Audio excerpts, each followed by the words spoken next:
السلام علیکم. جون علیہ صاحب، آپ یہاں تشریف لائے اور وقت دیا آپ نے ہمیں، بہت ہم شکر گزار ہیں، کیونکہ ہماری کوشش یہ ہوتی ہے کہ ہم آپ جیسے لوگوں کی آواز اور خیالات اپنے سامعین تک پہنچائیں. اور آپ کو میں یہ بتانا چاہتی تھی کہ ہمارے پروگرام کا عنوان ہے پھر مجھے یاد آیا. پھر مجھے یاد آیا. خوب. آپ یہ بتائیے کہ یہ عنوان سن کے آپ کو کیا یاد آیا؟ ہاں، بہت سی چیزیں یاد آئی ہیں اور آ سکتی ہیں اس عنوان کو سن کر. پھر مجھے یاد آیا تو مجھے یہ واقعہ یاد آیا، اپنا امروہے کا واقعہ ہے. اچھا. مگر اس کی کوئی نوعیت اجتماعی نہیں ہے، یہ خاندان کے سے متعلق ہے. تو ایک لڑکی تھی. اچھا. پھر مجھے یاد آیا نا. پہلے آپ مجھے یہ بتا دیجیے کہ اس وقت آپ کی عمر کیا تھی؟ پر میں نے سنا تھا، بہت لڑکپن تھا. اچھا. یہ واقعہ آپ نے سنا؟ ہاں، سنا اور اسے ایک طرح سے ہمارے سامنے جیسے پیش آیا ہو. اچھا. قریبی ماحول میں کا واقعہ ہے، تو جیسے ہم لوگوں کے سامنے پیش آیا ہو. تو ایک لڑکی تھی، اس کا نام تھا عذرا. اچھا. بہت خوبصورت لڑکی تھی وہ. تو اس کی منگنی خاندانی ہی میں ایک صاحب سے ہوئی تھی. ان صاحب کا نام مرتضیٰ تھا. اچھا. تو منگنی کا بلکہ نکاح ہو گیا تھا، یعنی رخصتی نہیں ہوئی تھی، نکاح ہو گیا تھا یہ سلسلہ. اور رخصتی ہونی تھی 1 برس بعد یا 1.5 برس بعد. مگر کیا ہوا کہ ایک دن اطلاع آئی کہ مرتضیٰ کا انتقال ہو گیا. تو وہ لڑکی صحن میں بیٹھی ہوئی کچھ کاڑھ رہی تھی. تو اس نے اس طرح سنا جیسے کچھ سنا ہی نہیں، بالکل غیر متعلق، بالکل غیر جانبداروں کا سنا، وہ بالکل خاموش. اچھا. خاموش ہو گئی. اور اس کے بعد ان کی چھت پر ایک عمارت دوسری منزل بھی تھی اس مکان کی، وہ وہاں چلی گئی زینے چڑھ کر اوپر کے کمرے میں دوسری منزل میں. فوراً وہاں چلی گئی لڑکی، اور اب وہ وہیں رہنے لگی گویا. اچھا. بہت کوشش کرتے لوگ اسے بلائیں، ایسے کوشش کیا تھی کہ اس واقعے کی کوئی یاد دلا کے اسے رلایا جائے. وہ روتی بھی نہیں تھی، کچھ نہیں، بالکل خاموش. اچھا. بالکل پتھر. اور صاحب وہ اس کی بودباش وہی تنہائی میں اس نے رہنا شروع کیا. وہیں کھانا جاتا تھا، وہیں سب کچھ پوری زندگی. تو چند مہینے گزرے. ایک دن کیا ہوا کہ اچانک وہ وہاں سے اتری کوٹھے پر سے اور اپنا بکس کھولا، اور بہت ہی شاہانہ قسم کا لیکن لباس جوڑوں سے نکالا اور پہنا. اس میں لوگ حیران، یہ کیا قصہ ہے. اور پھول. اچھا. اس نے پھول پہنے جوڑے میں اور گجرا. یہ عجیب و غریب بات تھی کہ ایک لڑکی جو بالکل پتھر ہو گئی، اتنا بڑا حادثہ پیش آیا ہو. تو یا تو اس نے رد عمل کوئی نہیں دیا تھا، یا یہ کہ اچانک عجیب و غریب. تو اس کی کسی سہیلی نے پوچھا تم ہوا کیا ہے. تو اسے بڑے اطمینان سے کہا کہ وہ آئے تھے. اچھا. ہاں، وہ آئے تھے اور وہ مجھے لینے آئیں گے. پھر کون آئے تھے؟ خیر وہ لباس پہن کے اوپر چلی گئی. تو معلوم یہ ہوا کہ اس نے خواب میں دیکھا ہے کہ مرتضیٰ آئے ہیں اس کے منگیتر. انہوں نے کہا کہ میں آؤں گا اور تمہیں اپنے ساتھ لے جاؤں گا. تو لوگ سمجھے کہ دورہ ہے، دورہ پڑا ہے، ظاہر اتنا بڑا حادثہ ہے. تو یہ غیر متوازن ہو گئی لڑکی. تو وہ اوپر رہی، اوپر بیٹھ گئی جا کر. تھوڑی دیر کے بعد جو لوگ گئے دیکھنے میں اب کیا کیفیت ہے، تو معلوم وہ ختم ہو چکی تھی. ارے ہاں. اب یہ اتنا عجیب قصہ تھا، یہ بہت دھیما سا، عجیب سا، بہت شدید، بہت دھیما. یقیناً کچھ عجیب، اس میں کچھ آوازیں بھی نہیں ہیں، فریادیں بھی نہیں ہیں، اور واقعہ ہو گیا. یہ تو بہت گہرا اثر ہوا آپ پر. یہ بہت بالکل قریبی ماحول کا تھا یہ قصہ. تو عجیب سا تھا. تو آپ کو یہ واقعہ جو یاد رہا، تو یوں تو زندگی میں بہت سے واقعات ہوتے ہیں، آپ نے اور بھی بہت سے لوگوں کو دیکھا ہوگا کہ وہ گزر گئے یا حادثات میں گزر گئے. تو کہیں یہ تو نہیں کہ آپ کی طبیعت میں خود اتنی ایک اداسی کا عنصر ہے، ایک تنہائی کا؟ اداسی تھی نا. ہاں، کہ اس نے آپ کو اتنا متاثر کیا کہ آپ کے طبیعت پیوست ہو گیا ذہن میں. مزاج سے کوئی مطابقت رکھتا تھا. کچھ عجیب سا ایک قصہ، کچھ داستان سی جیسے. ہاں ہاں. یعنی حقیقت بھی داستان بالکل معلوم ہوتی ہے. خواب بالکل اس طرح کا واقعہ تھا. اور یہ بہت مجھے کبھی کبھی یاد آتا ہے، تو یہ تو اداس کرتا ہے. ہاں، یہ تو آپ کے قرب و جوار کی ایک بات تھی جو آپ کو یاد رہی. اس کے علاوہ کچھ یاد؟ بہت سے واقعات ہیں. کوئی اپنی یعنی یہ یاد کہ شاعری آپ نے کیسے شروع کی؟ ہاں ہاں، یہ بات. ہاں صاحب، پہلے میں یہ مجھے یاد آیا. ہوا یہ کہ شام کا وقت تھا، شام سے ذرا پہلے، کیوں سمجھ لیجیے کہ 5 بجے کا وقت ہے، نہیں اندھیرے سے پہلے. تو ہاں، شام ہی کا وقت تھا، صحیح یاد آیا. تو ہم لوگ کھیل رہے تھے اپنے محلے میں، تو اور بھاگ دوڑ کا کھیل تھا. تو کسی نے کہا کہ سیدھے ہو لو. دوڑا تو میں کربلا کی طرف، مغرب کی طرف، اپنے محلے کی گلی سے. لیکن میں نے دوڑتے میں یہ کہا کہ کربلا جانے سے رات ہو جائے گی. وہ یہ کہے کہ میں فوراً کھڑا ہو گیا کہ یہ کیا قصہ ہے.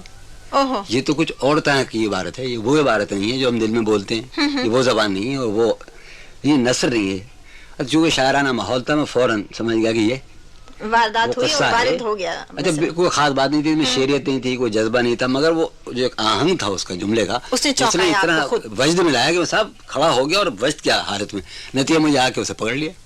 اندازاً اچھا. کیا عمر رہی ہوگی؟ یہ بہت ہی چھوٹا بہت تھا. کم عمری کی ہاں بات بہت ہے. کم.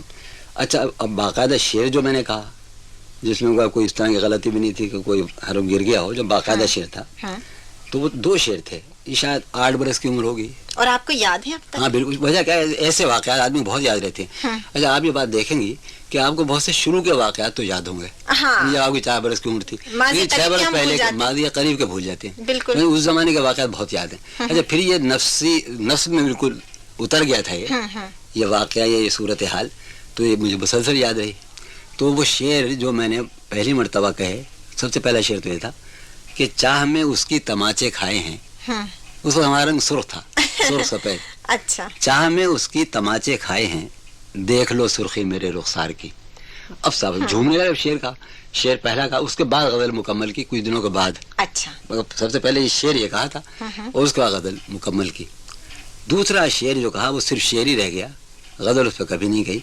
اور یہ شعر تھا کہ جو میری کیفیت کی پوری نمائندگی کرتا ہے. اچھا. میری ذہنی، میرے مزاج کی، میرے ذہن کی. وہ یہ ہے صاحب کہ نہ جانے کیا ہے یہ بات اور کیا حقیقت ہے، نہ جانے کیا ہے یہ بات اور کیا حقیقت ہے، مجھے تم ہی سے محبت، تم ہی سے نفرت ہے. واہ. ابھی ایک ہی شعر ہے، کوئی اور شعر نہیں کہے، لیکن یہ مجھے بہت ہی عجیب سا لگتا ہے. اور یہ جیسے میں نے پورا اپنے آپ کو منتقل کر دیا ہو، بہت عمدہ، پوری طرح کھول کر سامنے آ گیا ہوں. یہ بالکل میرے اندر جبکہ یہ ابتدائی. ہاں بالکل. بس وہ تو شاعری شروع ہو گئی. اتنے آپ نے چھوٹی عمر میں شاعری شروع کر دی، تو آپ کچھ اور کھیل وغیرہ نہیں کھیلتے تھے عام بچوں کی طرح؟ کھیل تو میں کھیلتا تھا، لیکن قصہ کیا ہے، میں ایسی صورتحال سے بچتا تھا جس میں مقابلہ درپیش ہو، یعنی ہار جیت کا سوال جہاں پیدا ہو جائے. کیا وجہ تھی؟ وجہ یہ تھی کہ آنا جھوٹی آنا، یعنی کچھ تربیت اس طرح دی گئی تھی کہ تم بہت ذہین ہو، تم بہت ہی اہم آدمی ہو. اچھا میں جانتا کہ نہ میں ذہین ہوں نہ اہم ہوں، میں اپنی حفاظت کرتا تھا. میں ایسے موقعوں سے یعنی کتراتا خواہ مخواہ کہ اگر سبکی ہو گئی، اگر ہار گئے. چنانچہ کھیلتا تو تھا، لیکن میں پسند یہ کرتا تھا کہ بجائے کھیلنے کے کھیل دیکھوں. اگر مجھے ہاکی بہت پسند تھی، میں ہاکی کھیلتا تھا. لیکن اگر ایسا موقع ملتا کہ اس دوران کہ مجھے کھیلنے بجائے دیکھنے کا موقع ملے تو آپ دیکھنے کو ترجیح دیتا. تو پھر آپ نے وہی تماشائی کا ہی رول ادا کر دیا ہمیشہ؟ بڑی حد تک میں نے تماشائی کا رول ادا کیا. کچھ کھیل میں کھیلتا، ہاکی ہے، کرکٹ مجھے پسند نہیں بالکل، یہ بہت فضول مجھے معلوم ہوتا، بڑا وقت. ہاں بہت ہی. یعنی اتنا انتظار تو محبوب کا کیا لگتا ہے، 5ویں دن یا 4تھے دن رزلٹ کا. تو بڑا محبوب ترین کھیل ہے. میرا خیال ہے جدید ترین کھیل ہاکی ہے. کرکٹ میرے خیال میں قدیم کھیل ہے جو بڑا وقت ہوتا ہے لوگوں کے پاس. تو ہاکی میں نے بہت کھیلی، ٹینس بھی، اور اپنے جو انڈور گیمز ہیں ان میں. اچھا اس وقت کے جو مقبول کھیل تھے جن میں وقت بہت ضائع ہوتا تھا، جیسے شطرنج، وہ آپ نے کھیلی؟ شطرنج ہم نہیں، شطرنج میں نے نہیں کھیلی.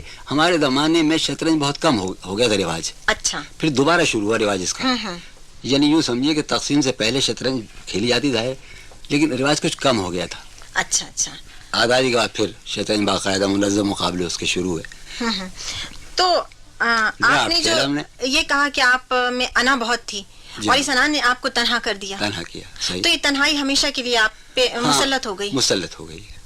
اور جون صاحب آپ کو معلوم ہے کہ ہمارے اس پروگرام میں ہم اپنے مہمان سے یہ ضرور پوچھتے ہیں کہ موسیقی میں آپ کو کیا شوق رہا، تاکہ اس مناسبت سے ہم آپ کے پسند کے نغمے سنوا سکیں. تو نغموں سے پہلے میں یہ عرض کرنا چاہ رہا کہ موسیقی سے بڑا شوق رہا، اور سب سے پہلے شوق جو تعارف موسیقی سے ہوا وہ عرس کے ذریعے. اچھا. کیونکہ ہمارے جد امجد کا عرس، ہمارے محلے میں درگاہ ہے، عرس ہوتا تھا، تو بالکل اپنے گھر کی چیز تھی.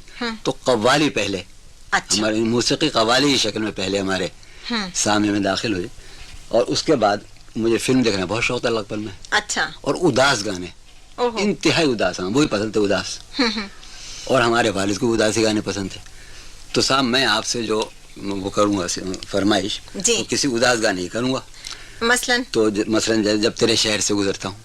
اچھا ہاں تو ضرور. اور عام طور پہ ویسے یہ ہے کہ اداس گانے بہت پسند نہیں کیے جاتے عام سطح پر، لیکن یہ گانا جو آپ نے بتایا ہے تو یہ میں نے دیکھا کہ اکثر ہمارے پاس فرمائشیں بھی آتی رہیں، اور عام طور پر اسے لوگ بہت پسند کرتے ہیں. یقین. ہم نے سنا ہے کہ انسان کا سفر ذات سے کائنات کی طرف ہوتا ہے. جی ہاں. اور کبھی کبھی ایسا لگتا ہے کہ آپ کائنات سے سمٹ کے ذات کی طرف آ گئے. صحیح. اچھا تو یہ ہم اسے کیا سمجھیں, اصل حقیقت کیا ہے اس کی کہ آپ سمٹ گئے؟ نہیں ایسا نہیں, ذات سے ہے. میرا جو چونکہ تعلق شاعری سے ہے تو شاعری کا رشتہ جو ایسا ہے, ایک ایسی شاعری ایک ایسا فن ہے یا ایک ایسی میری مصروفیت ہے جو مجھے ہر وقت متعلق رکھتی ہے گرد و پیش سے, اپنے ماحول سے, جی, اپنے شہر سے, اپنے صوبے سے, اپنے ملک سے, قوم سے, انسانوں سے. اور اس طرح فکری وہ ایک سلسلہ جو ہے مزاج میں وہ کائناتی مسائل سے متعلق رہتا ہے. میں سوچتا ہوں تو اس معنی میں اپنے فکر و خیال کے اعتبار سے سمٹا ہوا آدمی نہیں ہوں. میں اپنی عملی زندگی میں آپ کہنے کے سمٹ کے رہ گیا ہوں. میں 1 بجے تک بالکل میں سامنا نہیں کر سکتا روشنی کا, میری آنکھیں. اچھا, تو اس لیے کہہ لیں ذہنی طور پر میں بالکل یعنی کائنات سے اور حیات سے میرا رشتہ استوار ہے. عملی زندگی میں کہتے ہیں کہ بہت شریک حیات کا بہت بڑا ہاتھ ہوتا ہے کہ وہ ایک کامیاب انسان کو کہاں تک آگے بڑھانے میں ساتھ دیتی ہیں یا پیچھے گھسیٹ دیتی ہیں, سیڑھی ہٹا لیتی ہیں. تو آپ کو تو بڑی انٹلیکچوئل خاتون ملی, شریک حیات کے حصے سے زاہدہ ہے نا. میں کہتا ہوں کہ غالباً میں بظاہر ان کا شوہر ہوں, میرے خیال میں ان کی بیوی ہوں ملن, وہ میرے شوہر ہیں. یعنی وہ زیادہ فعال ہیں زندگی میں, وہ بہت ہی معروضیت پسند ہیں, اپنے باہر رہنے کا بہت عملی, بہت محنتی, تو وہ زیادہ فعال ہیں. میں نسبتاً کم فعال ہوں. تو جون صاحب, آپ نے اپنے بچپن سے لے کے اب تک جو محرومی کا آپ کو ایک احساس رہا, تو آپ نے شعوری کوشش یہ نہیں کی کہ آپ کے گھر والے اور آپ کے بچے محفوظ رہیں؟ ہاں یعنی کی کوشش, یعنی مراد یہ کہ آپ پھر آپ نے سوال کو آپ دہرائیں گے. یعنی کیا میرا مطلب یہ تھا کہ آپ تو محرومی کا شکار ہوئے, لوگوں نے چاہے آپ کو نظر انداز کیا, تو آپ نے اپنے بچوں کو وہ تحفظ اور وہ محبت, رفاقت, شفقت وہ دی کہ وہ اس احساس محرومی سے بچے رہیں؟ اس سلسلے میں بات بتاؤں کہ ایک تو مجھے لوگوں سے شکایت نہیں ہے. اچھا, مجھے اپنے ماحول سے بالکل شکایت نہیں, بلکہ میں محسوس کرتا ہوں میں اپنے آپ سے, بلکہ میرے ماحول نے مجھے میرے حق سے زیادہ دیا. میں ایک معمولی شاعر ہوں اور ایک طالب علم ہوں, مگر بھارت پاکستان نے مجھے میرے حق سے زیادہ دیا, اور میں اپنے بچوں سے بلا شبہ بہت محبت کرتا ہوں. لیکن میں ان کے لیے جو کچھ مجھے کرنا چاہیے وہ اتنا کچھ میں نہیں کر پاتا اپنی اس بیماری کی وجہ سے. یہ ہے تو میں, لیکن آپ بچوں کے دوست ہیں؟ ہاں دوست ہیں. اور ایک بات اور بھی کہ میں کبھی پسند نہیں کروں گا کہ میرا کوئی بچہ شاعر ہو. اگر مجھے معلوم اس میں ایک رجحان پایا جاتا ہے تو اگر میں نے دیکھا وہ شاعری کرا, میں اس کا گلا گھونٹ دوں گا. اس لیے کہ آپ ڈرتے ہیں کہ وہ اتنے دکھ نہ جھیلیں. ہاں وہ بہت عذاب کا کام ہے صاحب, یہ کام اذیت کا ہے, دل جلانے کا, اپنے زخم کھرچنے کا نام ہے, یہ کام ہے, یہ خون تھوکنے کا کام ہے. یہ فنون لطیفہ میں آپ کو کسی اور چیز کی طرف آپ کا رجحان ہے؟ صاحب میں فنون لطیفہ میں ڈراماز کیا نا, میں ڈرامہ کرتا بھی تھا اور لکھتا بھی تھا. موسیقی سے بھی دلچسپی ہے؟ موسیقی سننے سے, بلکہ اس زمانے میں خیال تھا کہ ہم بہت خوش آباد واقع ہوئے ہیں. اچھا, تو ایک لڑکی کے سلسلے میں مقابلہ ہوا کہ آپ 2 آدمی گائیں گے, جو زیادہ اچھا گائے گا اس سے میں محبت کروں گی. سوئمبر ہو رہا تھا؟ جی ہاں. اچھا, تو ہم سمجھتے ہیں ہماری آواز بہت اچھی ہے, لیکن ہم اس مقابلے میں ہار گئے. تو آواز گا تو نہیں سکتے, 12 شوق ہے, یعنی بہت گہرا, اداس غزلیں, اداس گانے, وہی بات بہت پسند ہے. آپ کی فرمائش پر میں نے تمام یہ نغمے نوٹ کر لیے ہیں جو آپ نے بتائے تھے, اور اس پروگرام کے دوران میں یہ نغمے پیش کرتی رہوں گی جیسے جیسے وقت ملا. بالکل, تو میرے خیال میں اب ایسا ہونا چاہیے کہ دشت تنہائی میں ہے نا. اچھا, اپنے ضرور. اس میں کیفیت ہے نا, ایک پیتھاس, ایک حزن. اب یہ صحیح ہے کہ میں حقیقت پسند ہو گیا ہوں, لیکن شروع میں اتنا تصوریت پسند تھا, اتنا آئیڈیالسٹ, کہ پوری زندگی سے آئیڈیالزم ہی میں گزری. جو چیز بھی وہ انتہائی شکل میں قبول تھی, کم تر پہ گویا سمجھوتا نہیں ہو سکتا تھا. حسین تو حسین ترین, طاقتور تو طاقتور ترین, یعنی ذہن میں گامن سے کم آدمی وہ طاقت کا کوئی سمبل ہو تو وہ گام اس سے کم نہیں. مثلا نا تو اعلیٰ شکل میں چیزیں قبول کرنے کا ایک رجحان تھا. تو ایسا رجحان جیسے آدمی کو زندگی میں کرتا پریشان, اس لیے کہ چیز تو نہیں ملتی نہیں آپ کو. جی ہاں, تو میں اب حقیقت پسند ہوں یقیناً, لیکن وہ تربیت اور عادت جو ہے, چیز طبیعت چاہتی تو وہی ہے جو چاہتی ہے. آپ کو پھر احساس محرومی نہیں ہو گیا؟ شدید ہوا. تو میرے پورے مزاج, میری شخصیت, پورا مزاج احساس محرومی کی نمائندگی کرتا ہے. اور جب آپ کو یہ احساس ہو گیا کہ آپ شکار ہیں احساس محرومی کا, آپ نے شعوری کوشش نہیں کی اس پر غالب آنے کی؟ حقیقت پسند ہونے کی کوشش کی, اور میرا یہ دور جو ہے وہ حقیقت پسند بننے کی کوشش میں گزر رہا ہے. لیکن وہ جو ایک شخصیت بن جاتی ہے نا, وہ بن جاتی ہے. لیکن میں بہرحال پہلے مثلا میں انتہائی یاسیت پسند تھا, اس آئیڈیلزم کے ساتھ, اس تصوریت پسندی کے ساتھ میں یاسیت پسند بھی تھا, قنوتیت پسند بھی تھا. لیکن اب یہ ہوا ہے کہ میرے اندر امید پیدا ہوئی ہے, چونکہ میں اتنی اذیت میں ہوں کہ فطرت نے اندر سے ایک نظام میرے اندر پیدا کیا ہے جو مجھے بچا سکے، وہ امید ہے. درست. امید پرستی میرے آپ پیدا ہوئی بالکل چند مہینے یا چند سال پہلے، اور یہ فطرت کا ایک میرے ساتھ تعاون سمجھ لیجیے کہ چونکہ میں بہت بے آرام ہوں ان دنوں ایک زمانے سے، تو مجھے بچانے کے لیے ایک نظام گویا میرے اندر قائم کر دیا گیا، وہ امید ہے. آپ نے جب انا کی خاطر کسی سے کبھی سمجھوتا نہیں کیا، نہیں کیا، تو یہ چیز آپ کو آگے بڑھنے میں رکاوٹ ثابت نہیں؟ بے حد، یعنی میں کہہ سکتا ہوں بڑی آسانی سے کہ میں ایک ناکام آدمی ہوں. میں نے مثلاً حکومتوں میں ماشاء اللہ لگا، ماشاء اللہ کسی دور میں بھی میں نے کبھی سر نہیں جھکایا. یعنی ذرا بھی اگر میں شریک کار ہو جاتا، یعنی ان شاعروں کا ساتھ دیتا جو حکومت کے قصیدے لکھتے تھے مثلاً یوں خان کے زمانے میں، ضیاء الحق کے زمانے میں، تو ایسا کبھی نہیں ہوا. میں نے کبھی کوئی سمجھوتا نہیں کیا، نہ افراد سے سمجھوتا کیا، نہ نظام سے، کبھی نہیں کیا. لیکن اس کا نتیجہ یقیناً یہ ہوا کہ ہر اعتبار سے آپ نے نقصان اٹھایا. تو کبھی آپ کو یہ خیال نہیں ہوا کہ ارے ذرا سی منافقت کر لیتے تو اچھی گزرتی؟ یقیناً کبھی. دیکھیے انسان میں جو اندر آدمی کی بہت سی حالتیں ہوتی ہیں، اور کبھی کبھی وہ سوچتا ہے کمیونٹی اختیار کرے، بے ایمانی کرے، آتا ہے لمحوں میں آتا ہے کہ بھائی سمجھوتا کر لیتے کیا بگڑ دیتا. یعنی کون سا کراچی کا ٹریفک درہم برہم ہو جاتا اگر آپ سمجھوتا کر لیتے. بہت سے کر رہے تھے، ہم بھی شامل ہوتے ہیں. پاکستان کو چوک ہو رہے تو کوئی تکونا نہ ہو جاتا. مگر وہ آتا ہے لمحوں میں آتی یہ بات، لیکن بس وہ چونکہ شخصیت بن جاتی ہے نا، وہ جو آپ کا کردار بن گیا جو بن گیا، تو پھر وہ آپ اس سے. اچھا یہ بتائیے کہ آپ کے بچپن کا دور گزرا، شاعری کا دور آپ کا شروع ہوا، تو شاعری کا آپ اپنا عروج کا زمانہ کون سا قرار دیں گے؟ میں یہ عرض کروں پہلے کہ شاعری کا دور شروع ہوا تو شعر کہنے شروع کر دیے، کیونکہ ماحول میں ہمارے والد بھی شاعر تھے، ہمارے بھائی بھی، یعنی ماحول یہ تھا، دادا پردادا سبھی شاعر ادیب تھے، تو شاعر ہونے میں بڑی آسانی ہوئی. انہیں ڈسکور نہیں کرنا پڑا، نئے شعبے کو دریافت کرنے میں وقت نہیں لگا، یہ ہو گیا. لیکن اس کے بعد میں ڈرامے کی طرف چلا گیا. ڈرامے میں نثر بھی ہوتی ہے اور منظور حصے بھی ہوتے ہیں. تو وہ ہمارے یہاں برادری میں ایک انجمن تھی، بزم حق نما، یعنی کلب تھا ڈرامے کا کلب تھا. تو وہ مسلم تاریخ سے متعلق ڈرامے اسٹیج کرتا تھا. اچھا.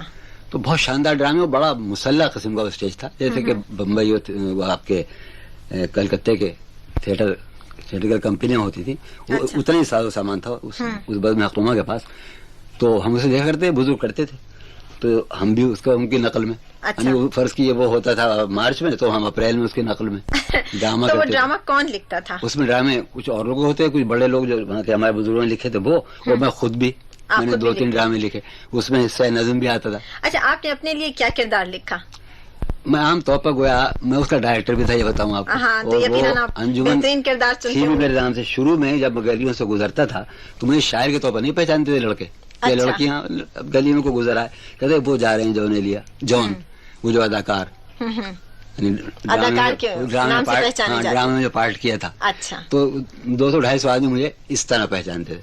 تو آپ سے میں پوچھی تھی کہ آپ اپنے لیے کیا کردار منتخب کرتے تھے؟ وہ کردار مرکزی ہوتا ہے ظاہر ہیرو. اب میں چاہ رہی تھی کہ ادب کے حوالے سے تھوڑی سی بات کریں. آپ اتنا فلسفہ آپ نے پڑھا، فلسفہ سوچتے ہیں، فلسفہ بولتے ہیں آپ، اور انتہائی ادبی رنگ آپ کی شخصیت پہ بھی ہے، تحریر میں بھی ہے. یہ آپ نے ڈائجسٹ میں کیوں، ڈائجسٹ کی طرف کیوں آ گئے؟ کیوں نکالا؟ ہاں لوگ تو یہ کہتے ہیں کہ یہ غیر ادبی چیز. صحیح. ہمارا علمی اور ادبی پرچہ تھا وہ، دراصل آپ نے اگر دیکھا ہو تو خالص علمی اور ادبی تھا.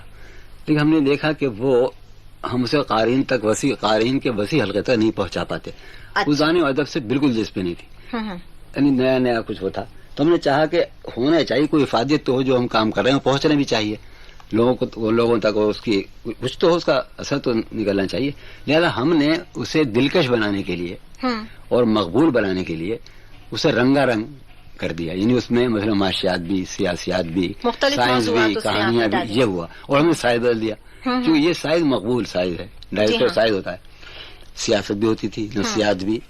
تو ہم نے اس طرح پرچہ نکالا تھا. لیکن آخر میں اب جو ڈائجسٹ نکلتے ہیں آج کل، وہ صرف اس میں کہانیاں ہوتی ہیں. جی ہاں. ہم نے جو نکالا تھا نا وہ رنگا رنگ تھا.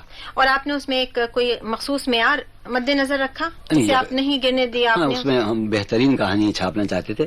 نفسیاتوں کو مضمون ہے تو وہ ماہرانہ مضمون ہونا چاہیے. کوئی انٹرویو ہے تو کسی ذمہ دار سیاسی شخصیت سے وہ انٹرویو ہونا چاہیے. تو اس طرح کا ہم نے پرچہ نکالا. یہ آپ کے پرچے میں بھی اور آپ کی تحریروں میں بھی فلسفے کا رنگ بہت ہے، اور بلکہ جب بھی میں نے آپ کو سنا تو گفتگو میں بھی ہے، لیکن شاعری میں نے دیکھا کہ آپ اس قدر سہل شاعری کرتے ہیں کہ عام فہم بھی ہو جاتی ہے وہ، تو اس میں کیوں نہیں وہ؟ ہاں صاحب، میرے ساتھ عجیب قصہ ہے مشکل پسندی کیوں نہیں ہے؟ دیکھیے ہوتا کیا ہے کہ مشاعر جو ہم کلام سناتے ہیں مشاعرے میں، تو میں شاید اور لوگ اس کا خیال نہ رکھتے ہوں، مگر میں اس بات کا خیال رکھتا ہوں کہ ہم آئے ہیں، لوگ بیٹھے ہیں اتنی دیر سے، رات کالی کر رہے ہیں، تو جو سنایا جائے وہ ان تک پہنچنا چاہیے. تو میں اپنی غزلوں میں سے ان غزلوں کا انتخاب کرتا ہوں جو آسانی سے سمجھ میں آ جائیں. اچھا ہوتا کیا ہے کہ جن لوگوں نے مجھے مشاعروں میں سنا ہے، مطلب یہ کہ مڈل ایسٹ میں جو میرے سننے والے ہیں یا یورپ میں جنہوں نے سنا ہے یا کیسٹوں پر سنتے ہیں، وہ سمجھتے ہیں بہت آسان شاعر. عام آپ کے بارے میں تاثیر مجروح صاحب نے میرے بارے میں رائے دی اور بہت ہی مبالغہ آمیز، بہت تعریف کہ بہت ہی سہل اور بہت ہی سہل ممتنع کمال ہے. تو میں نے مجروح بھائی میرا آپ پڑھ لیجیے کلام اور بھی جو میرا مجموعہ آنے والا ہے، تو یہ بالکل ایک رخی ہے یہ رائے، یہ مکمل نہیں ہے، مکمل طور پر صحیح نہیں ہے. ویسے یہ رائے قائم کرنے میں آپ کا ہاتھ ہے؟ میرا ہاتھ ہے بالکل. جو میں سناتا وہ غزلیں ہوں تو ظاہر آسان. اچھا آسان کا مطلب یہ نہیں ہے کہ آسان شاعری بہت مشکل شاعری ہوتی ہے. بہت مشکل، یہ مجھے معلوم ہے، بہت مشکل ہوتی ہے. اب مجھے کوئی ٹوکتا بھی نہیں، یہی ہوتا ہے خاندان میں کیا. بہت اب یہ بہت آسان ہے جی، لیکن بڑی گہری بات اور بہت اچھی بات ہے. اچھا اور چلے، ہم نے آپ کی شاعری پہ بات کی، ادب کے حوالے سے بات ہوئی، اب ذاتی زندگی کے بارے میں آپ مجھے کچھ بتائیے کہ ذاتی زندگی میں آپ کو سب سے زیادہ کس بھائی نے متاثر کیا؟ ماشاءاللہ آپ ایسے علمی ادبی گھرانے سے آپ کا تعلق ہے کہ خانہ ہم آفتاب. آپ کی محبت ہے. اصل میں ہمارے والد سب سے زیادہ انہوں نے متاثر کیا، جو دن بھر لکھتے تھے اور ان کا تعلق مذاہب عالم کی تحقیق سے بھی تھا اور علم حیض سے بھی تھا، تاریخ اسلام متعدد کئی زبانیں جانتے تھے. اور پھر ہمارے بڑے بھائی رئیس صاحب جنہیں مرحوم کہنا پڑ رہا ہے، تو وہ بڑے قادر الکلام شاعر تھے، بہت خوبصورت بے پناہ قادر الکلام. اور انہوں نے پاکستان بننے سے پہلے کئی برس پہلے ایسے شعر کہتے کہ آج آپ اس وقت آپ سنتی تو آپ کو حیرت ہوتی، آج تو پاکستان بن چکا ہے. مثلا دیکھیے ان کا شعر کہ یاد رکھنا وقت کا فرمان ٹل سکتا نہیں، موت ٹل سکتی ہے، پاکستان ٹل سکتا نہیں. اگر سن 43 میں یہ بات آپ کہیں، نہیں یقیناً نہیں آتا انگریز چلا جائے گا بر صغیر سے، اس وقت ایک شاعر یہ کہہ رہا ہے. ہاں تو یہ تو ایسا لگتا ہے کہ جو علم نجوم اور اس وقت بالکل تعلق نہیں دوں گا ان بات، بالکل وہ فقط شاعر تھے. یہ تو 15-20 برس پہلے کی بات، وہ خالص شاعر تھے. دوسرے شعر انہوں نے کہا 1 برس پہلے کہ عید کے موقع پر کہ اے مہ نو کاش اتنا ہو تیرے امکان میں، سال آئندہ ہو اپنی عید پاکستان میں. اور یہی ہوا بھی. تو میں ان سے بہت متاثر تھا کیونکہ بہت خوبصورت، بہت وسیع ان کا مطالعہ، بہت شاندار شاعری وہ کرتے تھے زمانے میں، سیاسی قومی شاعری. تو وہ بہت متاثر کرتے تھے. مطلب ذرا ایک لمحے میں انہوں نے 1 منٹ میں 2 شعر کہہ دیے. تو یہ دیکھ کر ان کے قادر کلامی طبیعت بہت متاثر ہوتی تھی. پھر ہمارے فلسفے کے کا زیادہ تعلق ہے ہمارے منجلے بھائی سے محمد تقی، وہ ہر وقت فلسفے میں مصروف رہتے تھے. تو یہ دونوں چیزیں میرے بیک وقت مجھ پر اثر انداز ہوئی، شاعری بھی اور فلسفہ بھی. اور میں فلسفیوں اور شاعروں کو ایک طرح سے اپنا مثالیہ سمجھنے لگا. تو شاعری میں آپ نے کیا اصلاح لی رئیس صاحب؟ نہیں ان سے تو نہیں، میں نے بابا سے اصلاح لی کیونکہ وہ بھی بابا ہی کے شاگرد تھے. ہمارے بھائی صاحب کا کوئی کلام شائع ہوا؟ ہاں اصل میں شاید آپ آگے سوال کریں تو اس کا جواب میں اس وقت دوں گا. ان کی کچھ چیزیں شائع ہوئی لیکن ان کی شاعری کچھ نظمیں بھی شائع ہوئی رسالوں میں، لیکن مجموعے کی شکل میں نہیں شائع ہوا. تو یہ میرا بہت بڑا دکھ ہے. ہاں اب آپ بھی بہت عرصے بعد مجموعہ آپ نے ترتیب دیا ہے اور اب ہم سن رہے ہیں کہ منظر عام پہ آنے والا ہے. تو دیکھیے بالکل مربوط بات ہو گئی. جی اصل میں طالبہ صاحبہ قصہ کیا ہے کہ میں نے ایک شخص کو دیکھا کہ جب میری آنکھ کھلی تو وہ لکھ رہا ہے. جب میں سو رہا ہوں اور رات کو آنکھ کھلی فرض کی 11 بچہ سویرے سے جاتا ہے تو دیکھا کہ 11 بجے وہ لکھ رہے ہیں ہمارے والد. اچھا ان کا تو مجموعہ نہیں چھپا. اب اس کی کیا وجہ ہوئی؟ اس میں ممکن ہے میری ذمہ داری ہو، میری غیر ذمہ داری ہو کہ وہ سامنے چیزیں نہیں آ سکی، لیکن 12 ان کا کلام نہیں چھپا. وہ یہ تھا کہ انہوں نے جو 2-3 بیاضیں بنائی تھیں، کوئی 5-6 ہزار شعر تھے ان میں، وہ کوئی دوست لے گیا اور پھر لوٹ کے نہیں آئی.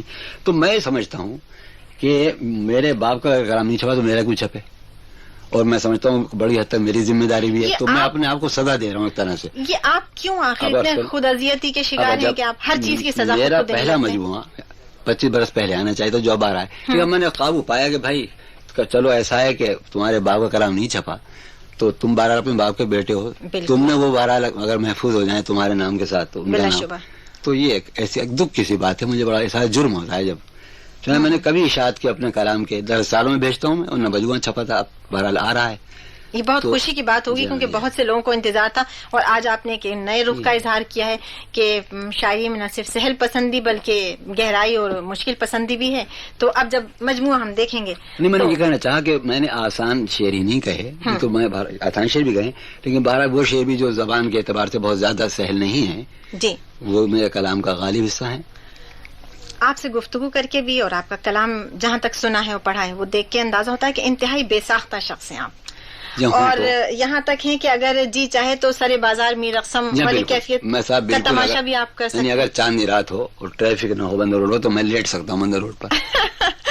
کوئی آپ کو تعامل نہیں ہوگا؟ بالکل تعامل نہیں ہوگا. تو یہ کیفیت مجذوبانہ ہے یا طفلانہ؟ بالکل ہاں طفلانہ کہیں. میرے اندر ایک بچہ جو ہے جی وہ کبھی گویا بعد آنے کے لیے تیار نہیں اپنی حرکتوں سے, وہ ہے. اچھا اچھا, بالکل. تو پارا صفت بھی آپ ہیں اتنے, اور بچپنا بھی ہے آپ میں, اور اتنا حزن اور اداسی بھی ہے, یہ یکجا کیسے ہو گئے؟ دیکھیے جو آدمی تصور پسند ہو اور جو بچہ ہو جو دنیا چاہتی ہے اسے پختہ ہونا چاہیے, اور وہ دنیا سے وہ معاملہ کرتا ہو جو بچے کرتے ہیں زندگی سے معاملہ, تو وہ تو ناکام ہوگا بھی, اسے تو اداسی محسوس ہوگی, اس کا معاملہ تو زندگی سے نہیں ہو سکے گا. آپ کو نقصان آپ کی ضد نے پہنچایا؟ ہاں, ضد نے, آئیڈیلزم نے, آدرش کی تلاش نے. اچھا جون صاحب, آپ کی تحریریں جب دیکھی, میں نے پڑھی, تو مجھے کبھی کبھی احساس ہوا کہ میں شاید عہد بابل کے کسی شخص کی سن رہی ہوں.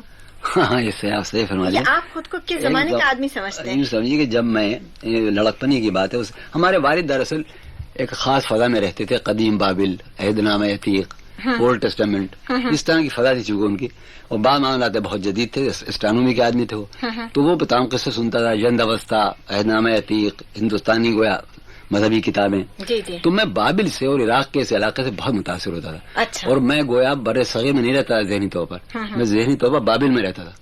بابل کے باغوں میں, معلق باغ, ان کے گویا نیچے سے گزر رہا ہوتا تھا, اس پر لکھا بھی میں نے. اچھا یہ بتائیے کہ کبھی تو آپ اتنے قدیم لگتے ہیں, اور کبھی آپ اس خطرناک حد تک جدید ہوتے ہیں کہ یہ لگتا ہے کہ ہم بہت پیچھے ہیں, آپ کسی بہت آگے آنے والے زمانے کے. بس آپ اسے تعداد کہہ لیں, یا اسے آپ تاریخی اور تہذیبی تسلسل کا تقاضا کہہ لیں, کہ ایک تسلسل ہے میرے یہاں جو قدیم اور جدید کا, جو ٹوٹ نہیں پاتا ہے رشتہ. آپ کو لگتا ہے کبھی کبھی کہ آپ اس زمانے میں مسفٹ ہیں؟ ہاں, مجھے محسوس ہوتا ہے کہ کبھی سوچتا ہوں کہ مجھے ہونا چاہیے تھا 4 صدی ہجری میں, اور کبھی سوچتا ہوں کہ مجھے 24ویں صدی میں ہونا چاہیے. یعنی اس دور میں جہاں میں ہوں, میں اپنے آپ کو نا ہم آہنگ پاتا ہوں. آپ کا اسٹار کیا ہے؟ اسٹار میرا کیا ہے, 14 دسمبر ہے میری پیدائش, تو کیا ہونا چاہیے. تو اب یہ آپ یہ جو اسٹار سوال کیا آپ نے, یہ بالکل جدید سوال ہے. یہ تقسیم کے بعد یہ سلسلے شروع ہوئے. اس زمانے میں ہمارے بزرگ جو تھے, جو نوجوان اس زمانے ہوتے تھے, وہ انہیں اوہام سمجھتے تھے کہ آپ کا اسٹار کیا ہے, آپ ذرا ہاتھ دکھائیے. آزادی سے پہلے ایک بڑی روشن خیالی تھی. اچھا, یہ مغربی اندازہ نظر آیا ہے ہمارے, لیکن یہ بھی تو ایک علم ہے. ہاں, مجھے خیال یہ آیا کہ یہ رجحان آج کل بہت عام ہے آزادی کے بعد. میں نے اس لیے سوچا کہ میں آپ سے پوچھ لوں, لہٰذا سامعین جب معلوم کر لیں گے تو پھر وہ آپ کے بارے میں پڑھیں گے. میں چاہتا ہوں سامعین مجھے بتائیں 14 دسمبر کھل کے پھر آپ کو بتا سکیں گے, سمجھ سکیں گے کہ آپ. میں تو یہ چاہوں گا تاج صاحبہ, کوئی سامعین میں سے کوئی صاحب کوئی صاحبہ 14 دسمبر کے پیدا ہونے والے کے بارے میں کچھ بتائیں کہ اس کا مستقبل کیا ہوگا. اس کو تباہ ہونا ہے, تباہی سے بچنا ہے. آپ کو رئیس صاحب سے بہتر کون بتا سکتا تھا, وہ ہم نے موجود نہیں ہیں, کیونکہ ان کے کالم تو گواہ ہیں کہ ہزاروں کیا لاکھوں افراد نے ان سے ہمیشہ رہنمائی حاصل کی. پسندیدہ آپ کا رنگ, موسم اور خوشبو کیا ہے؟ صاحب موسم پہلے بتاؤں, مجھے انتہائی پسند ہے مارچ سے لے کر جو موسم شروع ہوتا ہے جون تک, 15 جون. اور مجھے برسات سے چڑ ہے, جاڑوں سے چڑ ہے. مجھے گرمی لو جو ہے, میں رقص کرنے کو جگہ گلیوں میں, یعنی میں کبھی نہیں, تمام دروازے بند ہیں, کھڑکیاں بند ہیں, اور شائیں لو چلی نا, میں چپکے سے نکلا اور گلی میں پہنچ گیا, اور لڑکوں کو بھی کسی طرح نکال لیا گھر سے, اور ٹہل لیں. یعنی مجھے گرمیوں کی دوپہر ایسی لگتی ہے جیسے چاندنی رات. آپ کی مزاجی کیفیت ایسی تو نہیں کہ کہتے ہیں کہ جب لو چلتی ہے تو پانی ٹھنڈا ہو جاتا ہے؟ ہاں, صحیح. آپ کی مزاج تو کیا لوں میں تو مجھے ایسا اہم نظر آتا تھا کہ اس پر وشت کرنا چاہیے، رقص کرنا چاہیے. جانے کیوں، مجھے گرمیوں کا موسم بہت ہی پسند ہے. ہاں ہوں میں 14 دسمبر کے پیدا ہے جاڑوں کی. جی تو آپ نے مجھ سے یہ بھی ذکر کیا تھا کہ آپ منصور حلاج کی ہاں سے بہت متاثر ہیں. اصل میں اللہ کی شخصیت بڑا ہی عجیب شخصیت رہی ہے. ہمارے خط و ادب میں، اردو میں، سندھی میں، پنجابی، ہماری جو زبانیں ہیں ان میں اس کا کردار شاعری میں بہت ابھر کے سامنے آیا ہے. بالکل. اور وہ کہ نمونہ ہے، وہ آزادی رائے کا ہے نہیں، ایک بغاوت کا، ایک عجب سرمستی و قلندری کا. جی تو اس پر میں نے پڑھنا چاہا، پڑھا اور اس کی کتابوں کا ترجمہ کیا، اس کی تشریح لکھی. اور اپنے طور پر بھی میں نے حلاج کی زندگی پہ کتاب لکھی ہے، باغی صوفی حلاج. اس میں نے کافی کام کیا. کتاب التواسین ان کی بہت شاندار کتاب ہے، اس کا ترجمہ کیا اپنے شوق میں. اور ایک حلاج کے بارے میں کتاب ہے جو ان کے ساتھیوں نے چشمدید واقعات لکھے ہیں، اس کا بھی ترجمہ کیا میں نے، اخبار الحلاج. دراصل یہ جو آپ نے بگولوں کے رقص کی بات کی اور گرم موسم آپ کو پسند ہے، پتہ نہیں کیوں میرے ذہن میں فوراً منصور حلاج کا خیال آ گیا. اس کے علاوہ آپ سے بات کر کے یہ احساس ہوتا ہے کہ آپ برا مت مانیے گا اس سوال کا، لیکن مجھے لگتا ہے کہ خدا نخواستہ اگر اسی کیفیت میں آپ کی آئندہ زندگی بھی چلتی رہی تو آپ خودکشی نہ کر لیں. ہاں میں جس اذیت سے دو چار رہتا ہوں، میں رات بھر جاگتا ہوں، ایک ایسی بیماری ہے. میں نے کئی مرتبہ کوشش کی. آپ ہاں کوشش؟ بالکل کی، بالکل کوشش کی. بس وہ آخری لمحے پر میں پیچھے ہٹ گیا. اور میرا اپنا خیال یہ ہے کہ اگر میں نے منطق اور فلسفہ نہ پڑھا ہوتا، جی یعنی میری پوری کو ایک زندگی کا طویل حصہ، مثلا میں نے کل تک بھی مطالعہ کیا فلسفے کا کسی نہ کسی طرح، یعنی میری عقلی طور پر تربیت نہ ہوئی ہوتی، عقلیت پسندانہ ریشنلزم، تو میں یقیناً خودکشی کر لیتا. اگر صرف میں شاعر ہوتا، چونکہ کئی مرتبہ آپ کو سنبھال لیا. ہاں وہ سوچ بچار کا انداز، غور و خوض کرنے کی ایک عادت جو ہے، اس نے کہا بھائی میں نے سوچا کہ جب ایک کام فطرت خود ہی انجام دے گی، آپ کو مرنا ہی ہے جب، تو دوسروں کا کام خود کیوں کر رہے ہیں آپ؟ بالکل لیکن یہ آخری لمحے پر آتا ہے خیال. 2-3 مرتبہ میں نے، چونکہ میں دوائیں کھاتا ہوں نیند کی، تو فرض کی 2 گولیوں سے نیند آتی ہے، تو اگر میں سوچا کہ 10 کھا لوں اور پاپ کٹے مر جاؤں. نیند کیوں نہیں آتی؟ بس نیند کیوں رات بھر نہیں آتی؟ وہ قصہ یہ ہے کہ عجیب واقع ہوا سن 72 میں میرے ساتھ. جی عرض کروں کیا؟ ضرور. اس زمانے میں اردو بورڈ میں ایک لغت نویس کے حیثیت سے کام کرتا تھا اور اپنے طور پر فلسفے سے متعلق کچھ لکھتا پڑھتا رہتا تھا.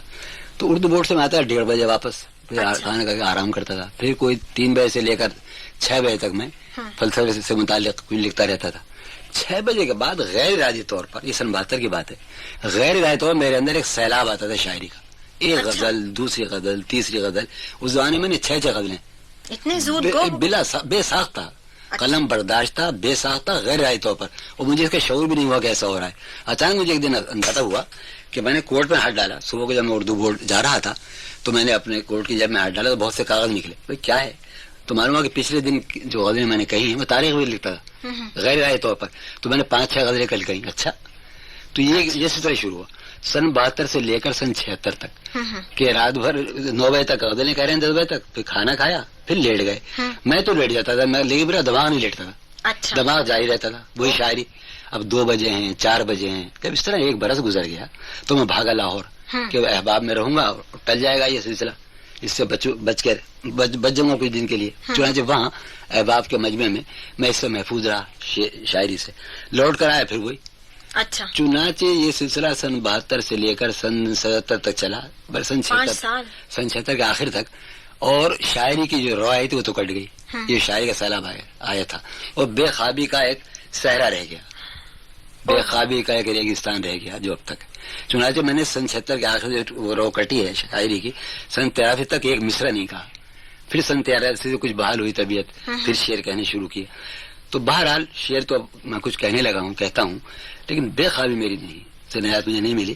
اور میں جو کچھ کرنا چاہتا ہوں میں نہیں کر پاتا. یعنی ایک آدمی ذہنی کام کرتا ہے اور ذہنی پر حملہ ہوا ہے، یعنی بے خواب ذہن کیا کرے گا؟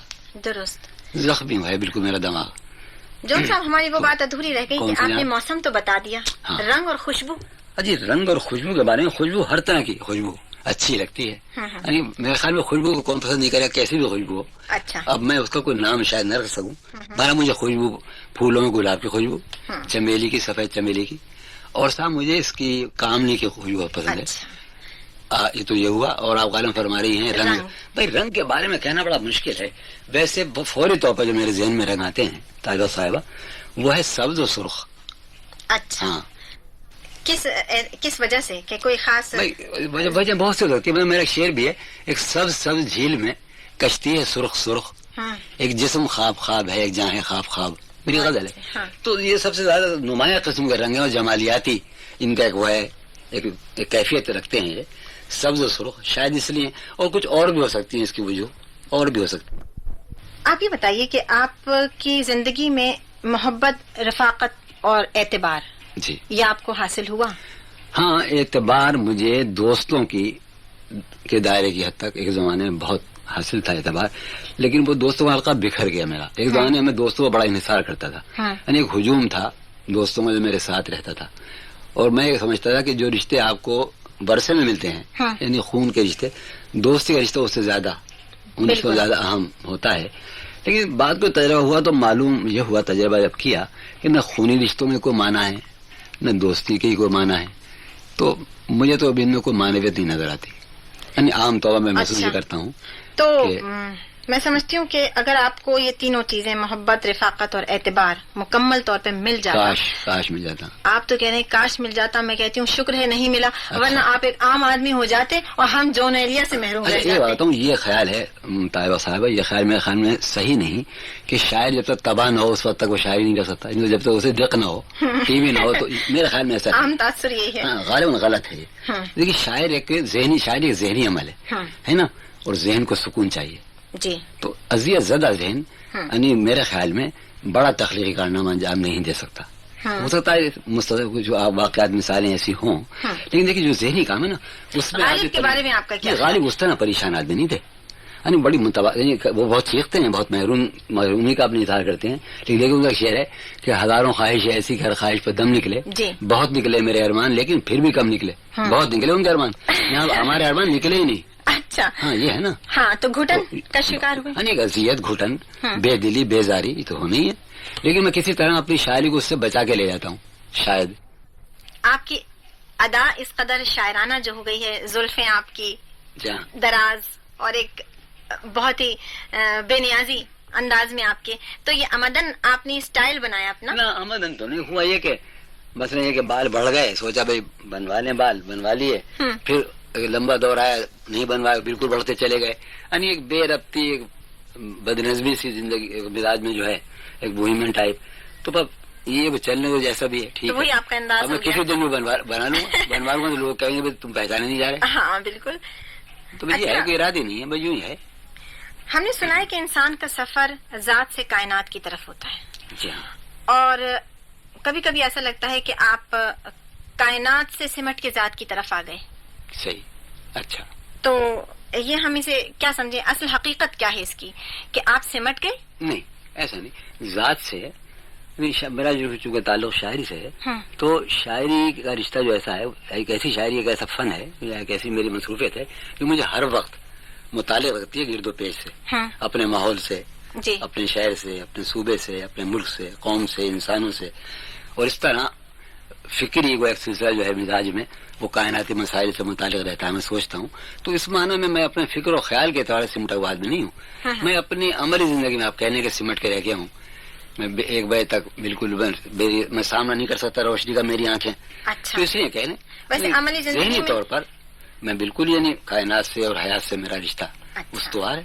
تو اس موقع پہ میں چاہوں گی کہ ہمارے سامعین کو اگر آپ اپنے کچھ اشعار سے بھی نوازیں. اچھا, ہمارے آپ کے اگر یہ طے ہو گیا ہوتا کہ ہمیں اشعار بھی سنانے ہوں گے تو ہم کچھ لے کر آتے سامان, مگر آپ نے جناب آپ زحمت کریں اور آپ بغیر کلام کے, تو یہ تو نہ ہوگی, ادھوری بات ہو جائے. سوچا بھی لے چلو, پھر آگے شرم آئی کہ وہ کہیں گے لیجیے شاعر اپنا بستہ لیے چلے آ رہے ہیں. واقعی میرے ذہن میں لے چلوں, میں وہی کہ شاعروں کے بارے میں یہ سمجھا جاتا ہے کہ وہ بستہ لیے پھرتے ہیں. نہیں, تو شاعر سنانے کے شوقین ہو یا نہ ہو, لیکن ہم سننے کے بہت شوقین ہیں. جی ارشاد. تو وہ ہمارے زخم تمنا پرانے ہو گئے ہیں, ہمارے زخم تمنا پرانے ہو گئے ہیں, کہ اس گلی میں گئے اب زمانے ہو گئے ہیں. ہمارے زخم تمنا پرانے ہو گئے ہیں, کہ اس گلی میں گئے اب زمانے ہو گئے ہیں. تم اپنے چاہنے والوں کی بات مت سنیو, تم اپنے چاہنے والوں کی بات مت سنیو, تمہارے چاہنے والے دیوانے ہو گئے ہیں. بہت اچھا. تمہارے چاہنے والے دیوانے ہو گئے ہیں, جو اپنے طور سے ہم نے کبھی گزارے تھے، جو اپنے طور سے ہم نے کبھی گزارے تھے، وہ صبح و شام تو جیسے فسانے ہو گئے ہیں۔ جو اپنے طور سے ہم نے کبھی گزارے تھے، وہ صبح و شام تو جیسے فسانے ہو گئے ہیں، زمانے ہو گئے ہیں۔ عرض کروں کہ طاہرہ صاحبہ کہ وہ زلف دھوپ میں فرقت کی آئی ہے جب یاد، وہ زلف دھوپ میں فرقت کی آئی ہے جب یاد، تو بادل آئے ہیں اور شامیانے ہو گئے ہیں۔ وہ زلف دھوپ میں فرقت کی آئی ہے جب یاد، تو بادل آئے ہیں اور شامیانے ہو گئے ہیں۔ عجب مہک تھی میرے گل تیرے شبستاں کی، یہ سنیے آپ، عجب مہک تھی میرے گل تیرے شبستاں کی، سو بلبلوں کے وہاں آشیانے ہو گئے ہیں۔ عجب مہک تھی میرے گل تیرے شبستاں کی، سو بلبلوں کے وہاں آشیانے ہو گئے ہیں۔ آخری شعر یاد رہا کہ ہمارے بعد جو آئیں انہیں مبارک ہو، ہمارے بعد جو آئیں انہیں مبارک ہو، جہاں تھے کنج وہاں کارخانے ہو گئے ہیں، جہاں تھے کنج وہاں کارخانے ہو گئے ہیں۔ بہت شکریہ جون ایلیا صاحب آپ کا، آپ نے زحمت کی، آپ تشریف لائے اور آپ نے یاد کیا، وقت کا ہمیں اندازہ ہی نہیں ہوا۔ جی اب بڑی خوشی ہوئی اور مجھے امید ہے کہ سامعین نے بہت ہی پرلطف، حالانکہ آپ اداس باتیں کرتے رہے لیکن مجھے بلکہ اس وقت ندامت ہے کہ میں نے اپنے سامعین کو کہ اداس نہ کیا، نہیں صاحب، بہت پرلطف اور بہت بامانی گفتگو سننے میں آئی اور ہم آپ کے بے حد مشکور ہیں کہ آپ نے قیمتی وقت ہمیں دیا، شکریہ۔